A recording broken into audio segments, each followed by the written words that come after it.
नमस्कार दोस्तों, मैं दीपक शर्मा आप सभी का स्वागत करता हूं हमारे चैनल दीपक शर्मा कॉन्सेप्ट में। अगर अभी तक आप लोगों ने हमारे चैनल को सब्सक्राइब नहीं किया तो कर लीजिए। ये बिल्कुल फ्री है, इसका कोई पैसा नहीं कटता। इसके करने से मेरी जितनी वीडियो आएंगी वो सब वीडियो आप सबसे पहले आसानी से देख पाओगे। इस टॉपिक का पहला क्वेश्चन देखिएगा, एशिया का क्षेत्रफल कितना है। सबसे पहले तो मैं आपको बता दूं, विश्व में कुल 7 महाद्वीप हैं। अब सबसे पहले तो यहाँ पर आप जान लीजिएगा ये 7 महाद्वीप कौन से हैं। इसके लिए आपको कोई लंबी चौड़ी कोई कहानी याद नहीं करनी, बस एक बात बोलनी है और ये बात कौन सी होगी, एस फिर उड आयु अष्टि है। अब इससे यहाँ पर क्या बनेगा, इन सब में पहली चीज यहाँ पर क्या आई है, एस, तो एस से यहाँ पर क्या बन जाएगा, एशिया।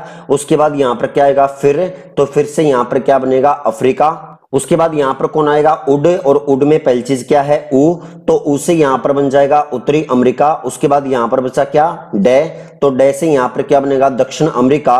उसके बाद यहाँ पर आएगा आयु, और आयु में पहली चीज क्या है, आ, तो आ से यहाँ पर बन जाएगा अंटार्कटिका। उसके बाद बचा कौन सा, यू, तो यू से यहाँ पर बनेगा यूरोप, और अंतिम में यहाँ पर हो जाएगा अष्टि, तो अष्टि से यहाँ पर बन जाएगा ऑस्ट्रेलिया। और सबसे लास्ट में यहाँ पर कौन बचा है, तो है यहाँ पर हो जाएगा साइलेंट, जिसका कोई अर्थ नहीं है।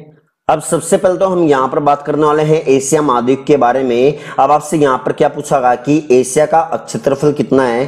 तो अभी मैं आपको बताऊं दोस्तों, वर्तमान समय में एशिया का क्षेत्रफल लगभग 44.3 मिलियन वर्ग किलोमीटर, या फिर आप इसको बोल सकते हो 4 करोड़ 43 लाख वर्ग किलोमीटर, जो कि पूरे विश्व के क्षेत्रफल का लगभग 30% है। अब क्षेत्रफल के बारे में तो आपको यहाँ पर पता चल चुका कि एशिया का क्षेत्रफल लगभग 4 करोड़ 43 लाख वर्ग किलोमीटर है। अगर कल को आपसे यहाँ पर पूछ लिया जाए कि एशिया की कुल जनसंख्या कितनी है, तो वर्तमान समय में एशिया की जनसंख्या लगभग 446.27 करोड़ है, और जो कि विश्व की कुल जनसंख्या का लगभग 60% है। तो यहाँ पर आपसे दोनों बातें पूछ सकता है कि एशिया का क्षेत्रफल विश्व के क्षेत्रफल का कितना है, तो आपका आंसर क्या होगा, लगभग 30% है। अगर कल को आपसे पूछा जाए कि एशिया की संख्या विश्व की जनसंख्या की कुल कितना प्रतिशत है, तो आपका आंसर यहाँ पर क्या हो जाएगा, लगभग 60% है। अब यहाँ पर दो बातें ऐसी हैं एशिया के बारे में जिनके ऊपर सबसे ज्यादा बार प्रश्न पूछे जाते हैं। अब ये बात कौन कौन सी होंगी, एशिया विश्व का एकमात्र महाद्वीप है जहां से 3 अक्षांश गुजरते हैं। अब ये 3 अक्षांश कौन कौन से होंगे, पहला हो जाएगा विषुवत, दूसरा हो जाएगा कर्क, और तीसरा हो जाएगा आर्कटिक है। अब आपको यहाँ पर ऐसे भी देकर पूछ सकता है कि ऐसा कौन सा महाद्वीप है जहां से विषुवत, कर्क और आर्कटिक तीनों अक्षांश गुजरते हैं, तो आपका आंसर यहाँ पर क्या होगा, एशिया महाद्वीप है। अगर मैं यहाँ पर आपसे पूछूं कि एशिया महाद्वीप में कुल देशों की संख्या कितनी है, तो आपका आंसर क्या होगा, 48। तो एशिया में कुल देशों की संख्या कितनी है, 48 है। सेकंड क्वेश्चन देखिएगा, कांग्रेस के किस अधिवेशन में पूर्ण स्वराज्य की मांग की गई। तो सबसे पहले तो ये बात है 1929 ईस्वी की। 1929 ईस्वी में कांग्रेस का 45वां अधिवेशन हुआ, और ये 45वां अधिवेशन कहां पर हुआ था, लाहौर में, जो वर्तमान समय में कहां पर है, पाकिस्तान में। अब ये जो 45वां लाहौर अधिवेशन हुआ था, इसकी अध्यक्षता की गई थी पंडित जवाहरलाल नेहरू के द्वारा। और आपसे यहाँ पर क्या पूछा गया है कि कांग्रेस के किस अधिवेशन में पूर्ण स्वराज्य की मांग की गई, तो ये अधिवेशन कौन सा होगा, कांग्रेस का 45वां अधिवेशन जो कहां पर हुआ था, लाहौर में। अब आपसे यहाँ पर यह भी बात पूछ सकता है कि कांग्रेस के कौन से वो नेता हैं जिनके द्वारा सर्वप्रथम पूर्ण स्वराज्य की मांग की गई थी, तो आपका आंसर यहाँ पर क्या होगा, पंडित जवाहरलाल नेहरू। इस अधिवेशन में पंडित जवाहरलाल नेहरू के साथ एक नेता और थे, और इन नेता का नाम क्या हो जाएगा, महात्मा गांधी। और इसी अधिवेशन में महात्मा गांधी के द्वारा एक अनाउंसमेंट की गई थी, और ये अनाउंसमेंट क्या गई थी कि मेरे द्वारा सविनय अवज्ञा आंदोलन शुरू किया जाएगा। देखिए दोस्तों, यहाँ पर मैं बात करने वाला हूँ सविनय अवज्ञा आंदोलन के बारे में। अब ये जो सविनय अवज्ञा आंदोलन है, इसको लागू करने की जो घोषणा की गई थी, ये कब की गई थी, 1929 में। अब आपसे यहाँ पर एक बात और पूछी जा सकती है कि कांग्रेस के किस अधिवेशन में सविनय अवज्ञा आंदोलन को शुरू करने की घोषणा की गई थी, तो आपका आंसर क्या होगा, कांग्रेस का 45वां लाहौर अधिवेशन। अब ये अनाउंसमेंट तो कब की गई, 1929 ईस्वी में, परंतु ये जो सविनय अवज्ञा आंदोलन था ये 1930 में शुरू हुआ था। तो आपको यहाँ पर दोनों बातें ध्यान रखनी की, सविनय अवज्ञा आंदोलन की जो घोषणा की गई कब की गई, 1929 में, परंतु ये जो आंदोलन शुरू हुआ था ये कब हुआ था, 1930 में। तीसरा क्वेश्चन देखिएगा, संविधान की प्रारूप समिति के अध्यक्ष कौन थे? सबसे पहले तो मैं आपको बता दूं दोस्तों, ये बात है 29 अगस्त 1947 की। 29 अगस्त 1947 को प्रारूप समिति का गठन किया गया। अब ये जो प्रारूप समिति है, इस समिति को दो नाम और दिए गए हैं। अगर आप प्रारूप समिति को इंग्लिश में बोलना चाहो तो आप इसको क्या बोलोगे? Drafting committee. और हिंदी में इसको एक नाम और दिया गया है, और ये नाम क्या दिया गया है? मसौदा समिति। अब आपको यहाँ पर कंफ्यूज कर सकता है, अभी तक जो प्रश्न में पूछा गया है वो क्या पूछा गया? प्रारूप समिति के बारे में। मगर क्या पता इन फ्यूचर आपको दे दे ड्राफ्टिंग कमेटी के बारे में या फिर मसौदा समिति के बारे में। तो प्रारूप समिति, ड्राफ्टिंग कमेटी या फिर मसौदा समिति का जो गठन किया गया, कब किया गया? 29 अगस्त 1947 को। और आपसे यहाँ पर क्या पूछा गया कि प्रारूप समिति के अध्यक्ष कौन थे? सबसे पहले तो मैं आपको बता दूं, ये जो प्रारूप समिति बनाई गई थी इसमें 7 सदस्य थे, और इस समिति की जो अध्यक्षता की गई थी ये किसके द्वारा की गई थी? भीमराव अंबेडकर के द्वारा। और आपसे यहाँ पर क्या पूछा गया कि संविधान की प्रारूप समिति के अध्यक्ष कौन थे? तो आपका यहाँ पर आंसर क्या हो जाएगा? भीमराव अंबेडकर। अब सबसे पहले तो बात यहाँ पर यह आती है कि प्रारूप समिति का गठन क्यों किया गया था। इस समिति का जो गठन करने का उद्देश्य था, ये उद्देश्य था संविधान का निर्माण करना। तो आपसे यहाँ पर एक प्रश्न और पूछा जा सकता है कि ऐसी कौन सी समिति थी जिसके गठन का उद्देश्य संविधान का निर्माण करना था? तो ये समिति कौन सी हो जाएगी? प्रारूप समिति। और इस समिति के द्वारा जो अपनी पहली रिपोर्ट पेश की गई थी संविधान सभा के समक्ष, ये कब की गई थी? 21 फरवरी 1948 को। तो आपको इस बात का भी ध्यान रखना कि प्रारूप समिति के द्वारा जो पहली रिपोर्ट पेश की गई संविधान सभा के समक्ष, ये कब की गई? 21 फरवरी 1948 को। तो आपको इन दोनों डेट जो दी गई है आपके सामने, इन दोनों में अंतर जो हो पता होना चाहिए। 29 अगस्त 1947 को ड्राफ्टिंग कमेटी, मसौदा समिति या फिर प्रारूप समिति का गठन किया गया, परंतु प्रारूप समिति, ड्राफ्टिंग कमेटी और मसौदा समिति के द्वारा जो संविधान सभा के समक्ष अपनी पहली रिपोर्ट पेश की गई थी, ये कब की गई थी? 21 फरवरी 1948 को। चौथा क्वेश्चन देखिएगा, शेरशाह सूरी का वास्तविक नाम क्या था? तो सबसे पहले तो आप जान लीजिए, बात है 1472 ईस्वी की। 1472 ईस्वी में शेरशाह सूरी का जन्म हुआ, और ये शेरशाह सूरी का जन्म हुआ था पंजाब के होशियारपुर जिले में। और होशियारपुर जिले में एक गांव है, इस गांव का नाम क्या होगा? बजवाड़ा गांव। तो शेरशाह सूरी का जन्म कब हुआ? 1472 ईस्वी में। और ये जन्म कहां पर हुआ था? पंजाब राज्य के होशियारपुर जिले के बजवाड़ा गांव में। और आपसे यहाँ पर क्या पूछा गया कि शेरशाह सूरी का वास्तविक नाम क्या था? तो इनका वास्तविक नाम था फरीद खान। या फिर आपसे यहाँ पर यह भी देख पूछ सकता है कि शेरशाह सूरी के जन्म के समय उनका नाम क्या था? तो आपका आंसर क्या हुआ? फरीद खान। अब आप सब जानते हैं कि शेरशाह सूरी ने हुमायूं को हराया था, और सबसे पहले जो शेरशाह सूरी के द्वारा हुमायूं को हराया गया, ये कब हराया गया था? 1540 ईस्वी में। अब पूरी दुनिया के दिमाग में एक बात घुसी हुई है कि शेरशाह सूरी का जो पहला सामना हुआ था ये हुमायूं के साथ हुआ था, परंतु ऐसा बिल्कुल भी नहीं है। इससे पहले यह बाबर के सैनिक व सेनापति के रूप में कार्य कर चुका था। और जब शेरशाह सूरी बाबर का सेनापति था तो सेनापति के पद से इसकी पदोन्नति कर दी गई थी, और पदोन्नति करने के बाद इसको बनाया गया था बिहार का राज्यपाल। तो आपसे यहाँ पर यही पूछा जा सकता है कि जब शेरशाह सूरी को बिहार का राज्यपाल बनाया गया तो उस समय दिल्ली का शासक कौन था? तो ये शासक कौन हो जाएगा? बाबर। तो सबसे पहले शेरशाह सूरी जो आया था ये किसके काल में आया था? बाबर के काल में। और बाबर के काल में बाबर का सेनापति भी रहा, सैनिक भी रहा, और बिहार का राज्यपाल भी रहा। और अंत में 22 मई 1545 ईस्वी में चंदेल राजपूतों के खिलाफ युद्ध में कालिंजर के किले में गोला फटने से इसकी मृत्यु हो गई थी। तो जो शेरशाह सूरी था, इसका जो शासन रहा दिल्ली के ऊपर, ये कब से कब तक रहा? 1540 ईस्वी से लेकर 1545 ईस्वी तक है। और किन शासकों के खिलाफ युद्ध में शेरशाह सूरी मारा गया था? तो ये शासक कौन होंगे? चंदेल राजपूत है। और इसकी मृत्यु कहां पर हुई थी? कालिंजर के किले में। और ये रीजन क्या होगा? गोले के फटने से इसकी मृत्यु हुई। और अंत में इसकी मृत्यु होने के बाद शेरशाह सूरी के मकबरे का निर्माण करवाया गया। और ये निर्माण कहां पर करवाया गया? सासाराम में। अब तक आप लोगों ने क्या पढ़ा कि शेरशाह सूरी का जो मकबरा है वो कहां पर है? सासाराम में। मगर क्या पता इन फ्यूचर आपको यहाँ पर देखे पूछ ले कि शेरशाह सूरी का जो मकबरा है वो हमारे भारत की किस राज्य में है? तो आपका आंसर क्या होगा? बिहार। अगर आपसे राज्य का नाम पूछे तो आपका आंसर क्या होगा? बिहार। अगर आपसे यहाँ पर प्रॉपर जगह पूछे तो आपका आंसर क्या होगा? बिहार के सासाराम में।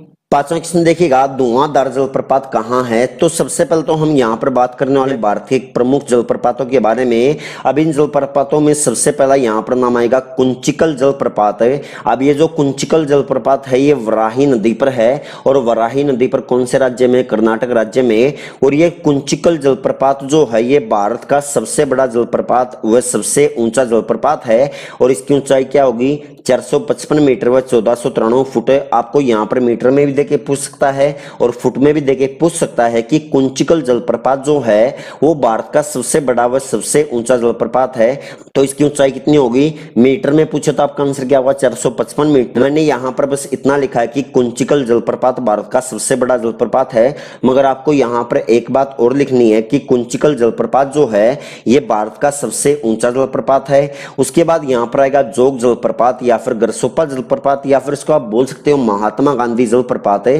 तो जोग जलप्रपात, गरसोपा जलप्रपात या फिर महात्मा गांधी जलप्रपात जो है ये कौन सी नदी पर है, शरावती नदी पर। और राज्य कौन सा होगा, कर्नाटक राज्य। इसके बारे में आपको बस ये तीन ही बात याद करनी है कि जोग, गरसोपा या फिर महात्मा गांधी जलप्रपात शरावती नदी पर है, और ये शरावती नदी पर कौन से राज्य में है, कर्नाटक राज्य में। उसके बाद यहाँ पर नाम आएगा येन्ना जलप्रपात का। अब ये जो येन्ना जलप्रपात है ये कौन सी नदी पर है, नर्मदा नदी पर। और नर्मदा नदी पर कौन से राज्य में होगा, मध्य प्रदेश राज्य में। दोस्तों हम कभी भी जलप्रपात की बात करते हैं तो उसके बारे में मुख्य रूप से आपको दो बातें पता होनी चाहिए। अब ये दो बातें कौन कौन सी होंगी, एक तो आपको यहाँ पर यह पता होना चाहिए कि जिस जलप्रपात के बारे में हम यहाँ पर बात कर रहे हैं वो जलप्रपात कौन सी नदी पर है, और दूसरी बात आपको यहाँ पर यह पता होना चाहिए कि वो कौन से राज्य में है। तो अभी हम यहाँ पर किसके बारे में बात करें, येन्ना जलप्रपात के बारे में। तो येन्ना जलप्रपात जो है कौन सी नदी पर है, नर्मदा नदी पर, और कौन से राज्य में होगा, मध्य प्रदेश राज्य में। और आपसे यहाँ पर क्वेश्चन क्या पूछा गया था कि धुआंधार जलप्रपात कहाँ है। तो धुआंधार जलप्रपात जो है ये मध्य प्रदेश राज्य में है, और कौन सी नदी पर होगा, नर्मदा नदी पर। तो आपको दोनों बातों का ध्यान रखना है कि धुआंधार जलप्रपात जो है ये मध्य प्रदेश में नर्मदा नदी पर है। उसके बाद यहाँ पर नाम आएगा हुंड्रू जलप्रपात का। अब ये जो हुंड्रू जलप्रपात है कौन सी नदी पर होगा, स्वर्णरेखा नदी पर, और कौन से राज्य में होगा, झारखंड राज्य में। उसके बाद यहाँ पर प्रमुख जलप्रपात का नाम आएगा शिव समुद्रम जलप्रपात है। अभी जो शिव समुद्रम जलप्रपात है कौन सी नदी पर है, कावेरी नदी पर, और कौन से राज्य में होगा, कर्नाटक राज्य में। उसके बाद यहाँ पर नाम आएगा पायकारा जलप्रपात का। अब ये जो पायकारा जलप्रपात है ये कौन से क्षेत्र में है, नीलगिरी क्षेत्र में, और कौन से राज्य में होगा, तमिलनाडु राज्य में। ये किसी नदी पर नहीं है बल्कि किसके ऊपर है, नीलगिरी क्षेत्र में, और राज्य कौन सा होगा, तमिलनाडु राज्य। उसके बाद यहाँ पर नाम आएगा चुलिया जलप्रपात का। अब ये चुलिया जलप्रपात जो है कौन से राज्य में है, मध्य प्रदेश राज्य में, और कौन सी नदी पर इसकी अवस्थिति है, तो नदी कौन सी हो जाएगी, चंबल नदी। उसके बाद अंतिम और सबसे प्रमुख जलप्रपात बचा है पुनासा जलप्रपात। अब ये पुनासा जलप्रपात जो है ये कौन सी नदी पर होगा, चंबल नदी पर, और कौन से राज्य में इसकी अवस्थिति है, तो पुनासा जलप्रपात की अवस्थिति हो जाएगी राजस्थान राज्य में, चंबल नदी पर। छठा क्वेश्चन देखिएगा, भारत का अंतिम मुगल शासक कौन था। तो सबसे पहले तो आप जान लीजिए जो भारत का अंतिम मुगल शासक था कौन था, बहादुर शाह जफर। और बहादुर शाह जफर को उपाधि दी गई थी बहादुर शाह द्वितीय के नाम पर। तो आपको यहाँ पर दोनों नाम अच्छी तरह से पता होना चाहिए कि जो बहादुर शाह जफर थे इन्हीं को बहादुर शाह द्वितीय बोला जाता था, और ये भारत के अंतिम मुगल शासक थे। अब ये बात है सबसे पहले 28 सितंबर 1837 की। 28 सितंबर 1837 को अकबर द्वितीय के उत्तराधिकारी के रूप में दिल्ली की गद्दी पर बहादुर शाह जफर या फिर बहादुर शाह द्वितीय दिल्ली की गद्दी पर बैठे। तो आपके सामने यहाँ पर एक नई बात और आई है कि जो बहादुर शाह जफर था ये किसका उत्तराधिकारी था, तो ये उत्तराधिकारी किसका होगा, अकबर द्वितीय का। अब बहादुर शाह जफर के द्वारा दिल्ली में जफर महल का निर्माण भी करवाया। तो आपसे यहाँ पर पूछ सकता है कि जफर महल वर्तमान समय में कहां पर है, तो कहां पर हो जाएगा, दिल्ली में। अब आप सब जानते हैं कि अंग्रेजों के खिलाफ हमारे भारत में सबसे बड़ी क्रांति शुरू की गई थी, और इस क्रांति का नाम क्या था, 1857 की क्रांति। और 1857 की क्रांति में भारत के अंतिम शासक के रूप में भारत का जो नेतृत्व किया गया था ये किसके द्वारा किया गया था, बहादुर शाह जफर या फिर बहादुर शाह द्वितीय। तो आपको इस बात का ध्यान रखना है कि जो भारत का अंतिम मुगल शासक था बहादुर शाह जफर या फिर बहादुर शाह द्वितीय, वो कौन से टाइम पीरियड के दौरान था, 1857 की क्रांति के दौरान। और एक बार प्रश्न पूछा गया था कि 1857 की क्रांति में भारत का अंतिम शासक कौन था। यहां पर आपसे पूछा गया है भारत का अंतिम शासक कौन था 1857 की क्रांति के दौरान, तो आपका आंसर क्या होगा, बहादुर शाह जफर या फिर बहादुर शाह द्वितीय? दोनों बातों में आपको अंतर अच्छी तरह से पता होना चाहिए। इन दोनों बातों का आंसर जो है वो एक ही है। वो क्वेश्चन क्या होगा, 1857 की क्रांति में भारत का अंतिम शासक है और भारत का अंतिम मुगल शासक कौन था? तो दोनों का आंसर क्या होगा, बहादुर शाह जफर और बहादुर शाह द्वितीय। तो 1857 की क्रांति के दौरान जब भारत के शासक के रूप में बहादुर शाह जफर या फिर बहादुर शाह द्वितीय ने हथियार उठाए तो अंग्रेजों ने बहादुर शाह जफर को गिरफ्तार कर लिया और गिरफ्तार करने के बाद इसको रंगून भेज दिया। अब ये जो रंगून है ये उस समय में कहां पर था, बर्मा में, मगर बर्मा का वर्तमान समय में जो नाम है क्या है, म्यांमार। तो आपसे यहाँ पर पूछ सकता है कि भारत के अंतिम मुगल शासक बहादुर शाह जफर को गिरफ्तार करके अंग्रेजों ने कहां पर भेजा? तो ये कहां पर भेजा था, म्यांमार में। और म्यांमार में कहां पर भेजा, रंगून में। और यहां पर रहते रहते 7 नवंबर 1862 को जफर की मृत्यु हो गई। तो जफर की मृत्यु कब हुई, 7 नवंबर 1862 को। और इसकी मृत्यु होने के बाद म्यांमार के रंगून में ही इसके मकबरे का निर्माण करवा दिया गया। मगर वर्तमान समय में जो रंगून है इसका नाम बदल दिया गया है और इसका नाम क्या कर दिया गया है, यंगून। अब आप देखोगे कि बहादुर शाह जफर या फिर बहादुर शाह द्वितीय का जो मकबरा है ये उस समय तो कहां पर था, रंगून में, मगर आज के समय में कहां पर है, यंगून में। इसका रीजन क्या होगा कि जो रंगून है इसका नाम बदल दिया गया है और इसका नाम बदलकर क्या रख दिया गया है, यंगून। 7वां क्वेश्चन देखिएगा, संसद द्वारा अनुमोदन होने पर भी राष्ट्रीय आपातकाल कितने समय तक लागू रह सकता है? तो सबसे पहले तो हम यहाँ पर बात करने वाले हैं संविधान के अनुच्छेद नंबर 352 की। अब ये संविधान का अनुच्छेद नंबर 352 जो है इसमें उल्लेख किया गया है राष्ट्रीय आपातकाल का। और ये जो राष्ट्रीय आपातकाल है इसकी घोषणा की जाती है भारत के राष्ट्रपति के द्वारा। और आपसे यहाँ पर क्या पूछा गया कि संसद द्वारा अनुमोदन होने पर भी राष्ट्रीय आपातकाल कितने समय तक लागू रह सकता है? तो ये लागू रह सकता है 6 महीने तक। अब सबसे पहले तो आपको यहाँ पर यह पता होना चाहिए कि जो राष्ट्रीय आपातकाल हमारे देश में लगता है ये क्यों लगता है। तो इसके लागू होने के 3 रीजन हैं या फिर 3 वजह हैं। अब ये 3 वजह कौन कौन सी होंगी? सबसे पहला यहाँ पर रीजन होगा किसी भी देश के साथ युद्ध होने पर। दूसरा रीजन यहाँ पर हो जाएगा बाह्य आक्रमण होने पर। और तीसरा रीजन यहाँ पर हो जाएगा सशस्त्र विद्रोह या फिर आंतरिक गड़बड़ी के कारण। और अब तक भारत में 3 बार राष्ट्रीय आपातकाल लागू किया जा चुका है। अब ये 3 बार कब कब लागू किया जा चुका है? सबसे पहली बार जो भारत में राष्ट्रीय आपातकाल लागू किया गया था ये कब लागू किया गया था, 1962 में।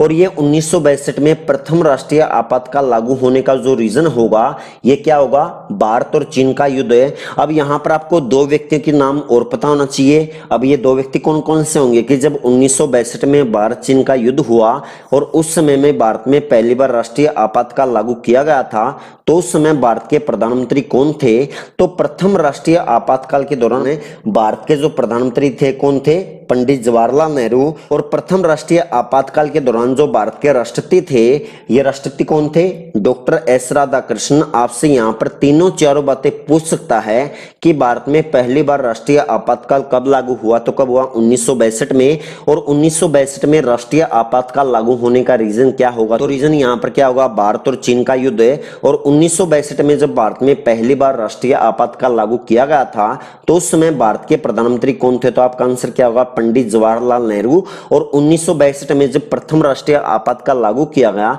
तो उस समय भारत के राष्ट्रपति कौन थे? तो ये कौन हो जाएंगे, डॉक्टर एस राधाकृष्णन। अब ये तो हो गया पहला राष्ट्रीय आपातकाल। अगर मैं यहाँ पर बात करूं कि दूसरा राष्ट्रीय आपातकाल भारत में कब लागू हुआ तो ये लागू हुआ था 1971 में। और इसका रीजन क्या होगा, भारत और पाकिस्तान का युद्ध। और जब 1971 में भारत में दूसरा राष्ट्रीय आपातकाल लागू किया गया तो उस समय भारत के प्रधानमंत्री कौन थी, इंदिरा गांधी। और उसी समय भारत के जो राष्ट्रपति थे कौन थे, वीवी गिरी। अब ये तो हो गया दूसरा राष्ट्रीय आपातकाल। अब तीसरा राष्ट्रीय आपातकाल लागू किया गया था 1975 में।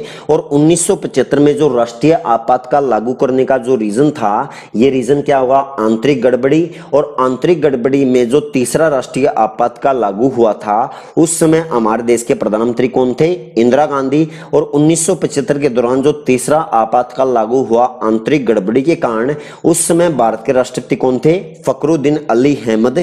अगर कल को राष्ट्रीय आपातकाल के ऊपर कोई भी प्रश्न आता है तो इनसे बाहर बिल्कुल भी नहीं आएगा, इस चीज की गारंटी मेरी है।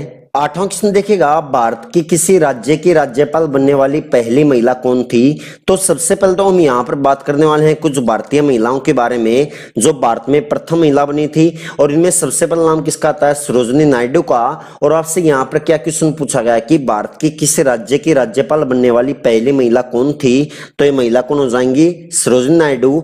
तो भारत में पहली महिला जो राज्यपाल बनी थी कौन थी? सरोजिनी नायडू। अब सबसे प्रमुख बात यहाँ पर यह आती है कि जो सरोजिनी नायडू भारत में पहली महिला राज्यपाल बनी थी, ये कौन से राज्य की बनी थी?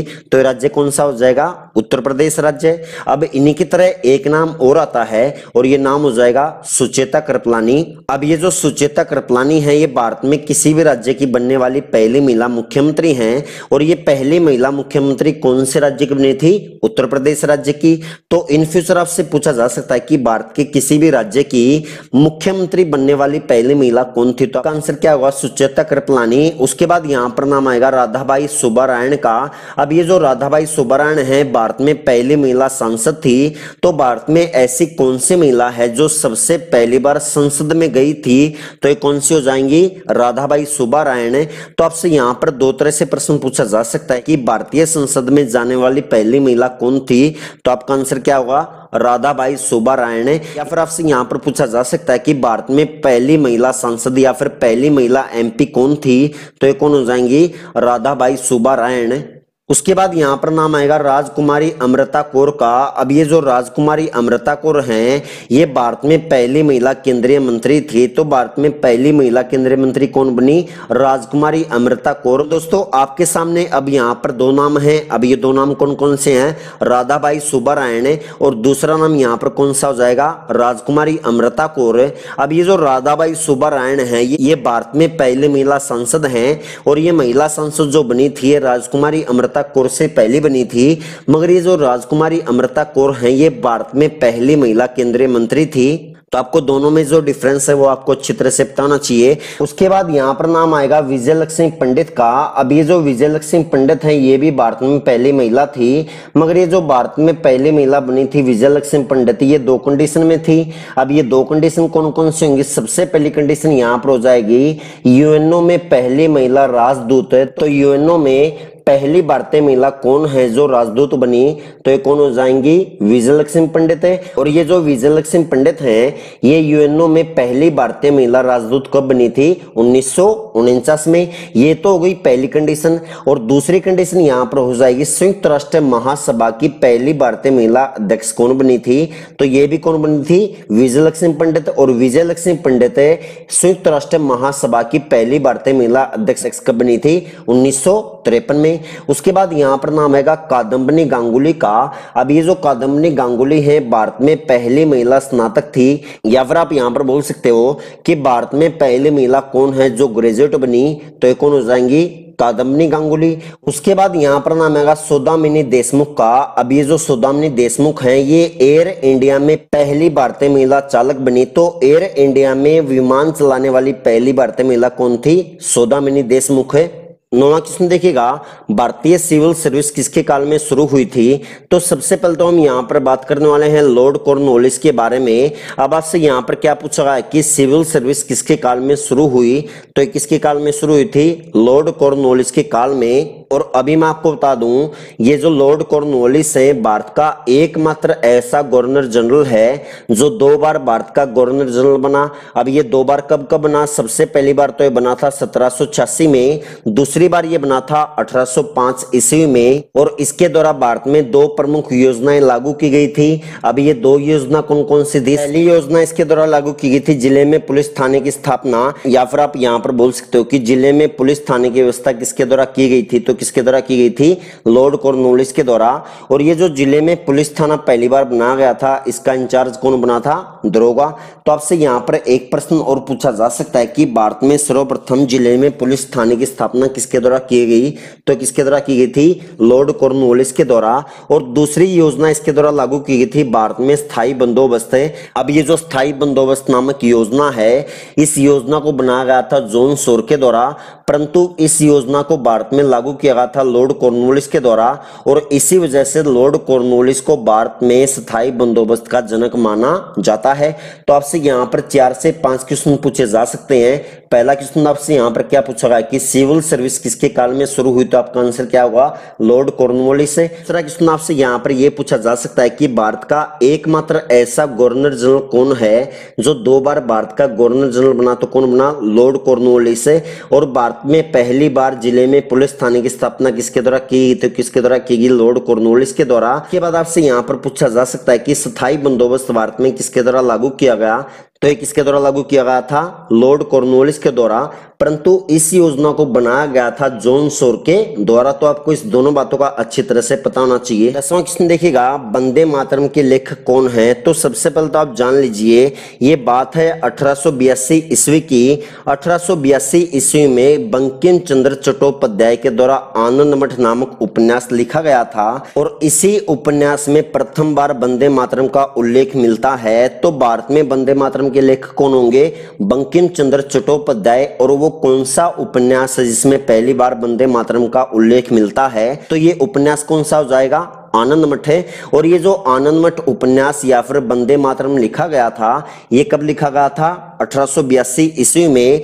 अब ये तो हो गई बात लिखने की। अगर मैं यहाँ पर बात करूं कि भारत में पहली बार वंदे मातरम कब गाया गया, तो इसको गाया गया था 1896 में। 1896 में कांग्रेस का कलकत्ता का अधिवेशन हुआ था, और इसी कलकत्ता के अधिवेशन में रविंद्रनाथ टैगोर के द्वारा वंदे मातरम को गाया गया था। अब यहाँ पर तो मैंने आपको बताया है कि रविंद्रनाथ टैगोर के द्वारा प्रथम बार वंदे मातरम गाया गया। अगर मैं यहाँ पर बात करूं कि भारत में पहली बार राष्ट्रीय गीत के रूप में वंदे मातरम को किसके द्वारा गाया गया था, तो राष्ट्रीय गीत के रूप में प्रथम बार वंदे मातरम को गाया गया था ओंकार नाथ ठाकुर के द्वारा। अब आपसे यहाँ पर एक बात और पूछी जा सकती है। अब ये बात क्या पूछी जाएगी कि वंदे मातरम को राष्ट्रीय गीत के रूप में पहली बार किसके द्वारा गाया गया, फिर इसके प्रथम गायक कौन थे, तो आपका आंसर क्या होगा, ओंकार नाथ ठाकुर। अगर बाई चांस आपसे पूछ लिया जाए कि वंदे मातरम को पहली बार किसके द्वारा गाया गया, तो आपका आंसर क्या होगा, रविंद्रनाथ टैगोर। अब इन दोनों बातों में जो अंतर है वो आपको अच्छी तरह से पता होना चाहिए। अंतर क्या होगा, वंदे मातरम को पहली बार गाया गया रविंद्रनाथ टैगोर के द्वारा, मगर वंदे मातरम को राष्ट्रीय गीत के रूप में जो गाया गया था किसके द्वारा गाया गया था, ओंकार नाथ ठाकुर के द्वारा। अब यहाँ पर बात हो रही है राष्ट्रीय गीत की। अगर मैं यहाँ पर बात करूं कि वंदे मातरम को राष्ट्रीय गीत का दर्जा कब दिया गया, तो इसको दर्जा दिया गया था 24 जनवरी 1950 को। तो भारत में पहली बार राष्ट्रीय गीत को कब अपनाया गया, संविधान के द्वारा 24 जनवरी 1950 को। अब यहां तक तो जो वंदे मातरम लिखा गया था या फिर गाया गया था, किस भाषा में गाया गया था, हिंदी भाषा में या फिर बांग्ला भाषा में। अगर मैं यहाँ पर बात करूं कि वंदे मातरम का पहली बार अंग्रेजी अनुवाद किसके द्वारा किया गया, तो ये किया गया था श्री अरविंदो के द्वारा। तो मैं यहाँ पर बात कर रहा हूँ राष्ट्रीय गीत के अंग्रेजी अनुवाद की, तो किसके द्वारा किया गया था, श्री अरविंदो के द्वारा। तो आपसे यहाँ पर 4 से 5 क्वेश्चन पूछे जा सकते हैं, तो आप इन सभी बातों का अच्छी तरह से ध्यान रखिएगा। 11वां क्वेश्चन देखिएगा, मोहम्मद बिन तुगलक ने अपनी राजधानी कहाँ स्थापित की। सबसे पहले तो आप जान लीजिए बात है 1325 ईस्वी की। 1325 ईस्वी में ग्यासुद्दीन तुगलक की मृत्यु हो गई थी। अब ये जो ग्यासुद्दीन तुगलक थे मोहम्मद बिन तुगलक के पिता थे, तो इनकी मृत्यु होने के बाद जो ग्यासुद्दीन तुगलक का उत्तराधिकारी बना था, ये कौन बना था, मोहम्मद बिन तुगलक। तो आपके यहाँ पर 3 से 4 क्वेश्चन तैयार हो चुके हैं। अब ये कौन कौन से बन चुके हैं कि ग्यासुद्दीन तुगलक का उत्तराधिकारी कौन बना, तो ये कौन बना, मोहम्मद बिन तुगलक है। या फिर आपसे यहाँ पर पूछ सकता है कि मोहम्मद बिन तुगलक किसका उत्तराधिकारी बना था, तो ये किसका उत्तराधिकारी बना था, ग्यासुद्दीन तुगलक का। और ग्यासुद्दीन तुगलक की मृत्यु होने के बाद 1325 ईस्वी में मोहम्मद बिन तुगलक दिल्ली की राजगद्दी पर बैठा। और मोहम्मद बिन तुगलक जब दिल्ली की राजगद्दी पर बैठा, तो राजगद्दी पर बैठने से पहले इसका वास्तविक नाम था जूना खान। तो आपको इस बात का ध्यान रखना है कि जो मोहम्मद बिन तुगलक था वो जब गद्दी पर बैठा तो तब इसने अपना नाम धारण किया था मोहम्मद बिन तुगलक, मगर इसका जो वास्तविक नाम था ये नाम क्या हो जाएगा, जूना खान। और जब मोहम्मद बिन तुगलक तुगलक वंश का शासक बना था, तो उस समय तुगलक वंश की राजधानी थी दिल्ली। परंतु मोहम्मद बिन तुगलक ने अपनी राजधानी को दिल्ली से देवगिरी बदल दिया, और देवगिरी अपनी राजधानी स्थापित करने के बाद देवगिरी का भी नाम बदल दिया, और देवगिरी का नाम बदलकर इसका नाम रखा दौलताबाद। तो अब आपके सामने यहाँ पर 3 बातें आई हैं। अब ये 3 बातें किस किस के ऊपर आई हैं, दिल्ली के ऊपर, देवगिरी के ऊपर और दौलताबाद के ऊपर। सबसे पहले आपसे यहाँ पर क्वेश्चन क्या पूछा जाएगा कि मोहम्मद बिन तुगलक जब शासक बना तो उस समय तुगलक वंश की राजधानी कौन सी थी? तो आपका आंसर क्या होगा? दिल्ली। और सबसे पहले मोहम्मद बिन तुगलक ने अपनी राजधानी को दिल्ली से कहां पर बदला? तो ये कहां पर बदला? देवगिरी में। और देवगिरी अपनी राजधानी बनाने के बाद अपनी राजधानी का जो नया नाम रखा गया था वो नया नाम क्या रखा गया? दौलताबाद। और आपसे यहाँ पर क्या क्वेश्चन पूछा गया कि मोहम्मद बिन तुगलक ने अपनी राजधानी कहां स्थापित की? वैसे स्थापित तो कहां पर की गई थी? देवगिरी में, मगर वास्तविकता में यहां पर जो आपका आंसर बनेगा ये क्या बनेगा? दौलताबाद। तो मोहम्मद बिन तुगलक ने अपनी राजधानी कहां स्थापित की थी? दौलताबाद में। 12वां क्वेश्चन देखिएगा, कलकत्ता में फोर्ट विलियम कॉलेज की स्थापना किसने की थी? तो सबसे पहले तो ये बात है 10 जुलाई 1880 ईस्वी की। 10 जुलाई 1880 को कोलकाता में फोर्ट विलियम कॉलेज की स्थापना की गई थी और यह स्थापना की गई थी लॉर्ड वेलेस्ली के द्वारा। तो आपका यहां पर आंसर क्या बनेगा कि फोर्ट विलियम कॉलेज की स्थापना लॉर्ड वेलेस्ली के द्वारा की गई थी। और यह स्थापना कब की गई थी? 10 जुलाई 1880 को। अब सबसे पहले तो बात यहां पर यह आती है कि फोर्ट विलियम कॉलेज की स्थापना करने का उद्देश्य क्या था? तो इसका उद्देश्य होगा नागरिक सेवा में भर्ती किए गए पुरुषों को ट्रेनिंग देना। का यहां पर एक प्रश्न और तैयार होता है कि भारत में पहली बार नागरिक सेवा में भर्ती किए गए पुरुषों को कहां पर ट्रेनिंग दी जाती थी? तो ये कहां पर दी जाती थी? कलकत्ता में। और कलकत्ता में ये ट्रेनिंग कहां पर दी जाती थी? फोर्ट विलियम कॉलेज में। और यहां पर अभी हम बात करने वाले हैं लॉर्ड वेलेस्ली के बारे में। इस बात के ऊपर सबसे ज्यादा बार प्रश्न पूछा गया है और ये क्वेश्चन क्या पूछा गया कि ऐसा कौन सा गवर्नर जनरल था जो अपने आप को बंगाल का शेर कहता था? तो कौन हो जाएगा? Lord Wellesley. तो लॉर्ड वेलेस्ली अपने आप को बंगाल का शेर कहता था। 13वां क्वेश्चन देखिएगा, भारत पाकिस्तान के बीच शिमला समझौता कब हुआ? एक बात तो दोस्तों आप सब जानते कि 1971 में भारत पाकिस्तान के बीच युद्ध हुआ था और इस युद्ध में शांति बनाए रखने के लिए भारत और पाकिस्तान के बीच एक समझौता किया गया और इस समझौते का नाम दिया गया था शिमला समझौता। अब सबसे पहले तो बात यहाँ पर यह आती है कि समझौता कब और कैसे हुआ था? यह समझौता हुआ था 22 जुलाई 1972 को। तो आपसे यहाँ पर क्या पूछा गया कि भारत पाकिस्तान के बीच शिमला समझौता कब हुआ? तो एक हुआ 22 जुलाई 1972 को। और अभी हम यहां पर बात करने वाले हैं दो व्यक्तियों के बारे में। अब ये दो व्यक्ति कौन कौन से होंगे? पहले यहां पर हो जाएंगे, दूसरे हो जाएंगे जुल्फिकार अली भुट्टो। अब आपसे यहां पर दो प्रश्न और इन फ्यूचर आपसे पूछ सकता हो। क्या पूछेगा कि शिमला समझौते के दौरान भारत का प्रधानमंत्री कौन था? तो आपका आंसर क्या होगा? और दूसरा प्रश्न आपसे यहां पर पूछ सकता है कि शिमला समझौते के दौरान पाकिस्तान का प्रधानमंत्री कौन था? तो आपका आंसर क्या होगा? जुल्फिकार अली भुट्टो।